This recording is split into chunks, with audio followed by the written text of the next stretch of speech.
روایتوں میں آتا ہے کہ صحابہ جو ہے وہ سب بڑھ چڑھ کر قربانیاں دیا کرتے تھے، لیکن ظاہر سی بات ہے جس کو اللہ نے مال دیا وہ مال اللہ کے راستے میں خرچ کرتا تھا، اور وہ صحابہ جو نادار تھے، جن کے پاس اللہ تعالیٰ نے اسباب پیسے نہیں دیے تھے، وہ اس سے محروم ہو جاتے تھے۔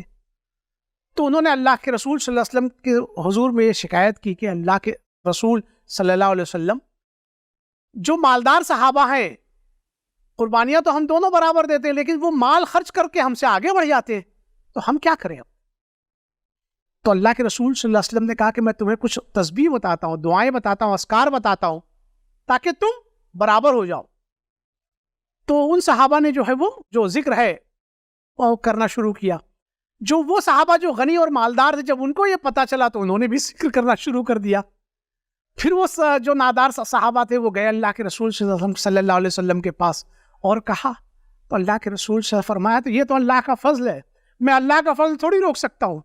اگر کوئی صحابی مالدار ہو، اللہ کے راستے میں جان و مال لگائے اور پھر ذکر بھی کرے، سب کچھ کرے، تو اپنی ظاہر سی بات ہے اس فضل کو کوئی کیسے روک سکتا ہے؟ معاملہ یہ ہے کہ اللہ تعالیٰ دنیا کمانے سے منع نہیں کرتا، اس لیے کہ بندہ دنیا کمائے اور اللہ کے راستے میں خرچ کرے، اس سے اچھی چیز نہیں ہو سکتی کچھ۔ مسئلہ اس وقت ہوتا ہے کہ جب دنیا کو ہم اپنے دل میں بسا لیتے ہیں۔ اللہ کے رسول صلی اللہ علیہ وسلم نے فرمایا کہ بخل اور ایمان یہ ایک دل میں جمع نہیں ہوتے، یعنی یہ ایک سمبولک بات ہے۔ ایمان جو ہے وہ اللہ کی محبت کا نام ہے، اور بخل جو ہے یہ مال کی محبت، دنیا کی محبت کا نام ہے۔ تو ظاہر سی بات ہے اللہ تعالیٰ غیور ہے، اللہ تعالیٰ کی محبت بھی غیور ہے۔ اگر دل میں کوئی اور محبت آ گئی تو پھر اللہ کی محبت اس دل سے رخصت ہو جاتی ہے۔ اللہ کے رسول صلی اللہ علیہ وسلم نے فرمایا حب الدنیا راس کل خطیۃ، ہر خطا، ہر بیماری، ہر گناہ، ہر برائی کی جڑ جو ہے وہ دنیا کی محبت ہے۔ دنیا کمائیے، دنیا کی محبت نکال کر، دل سے دنیا کی محبت نکال کر دنیا کمائیے، خوب کمائیے۔ اللہ تعالیٰ نے دنیا کمانے سے منع نہیں کیا، دنیا کمائیے اور اللہ کے راستے میں خرچ کر کے جنت خریدیے۔ لیکن اگر وہی مال انسان کے دل میں اپنی جگہ بنا لے اور وہ بخل کرے تو پھر تو بخیل کا ٹھکانہ جہنم ہے۔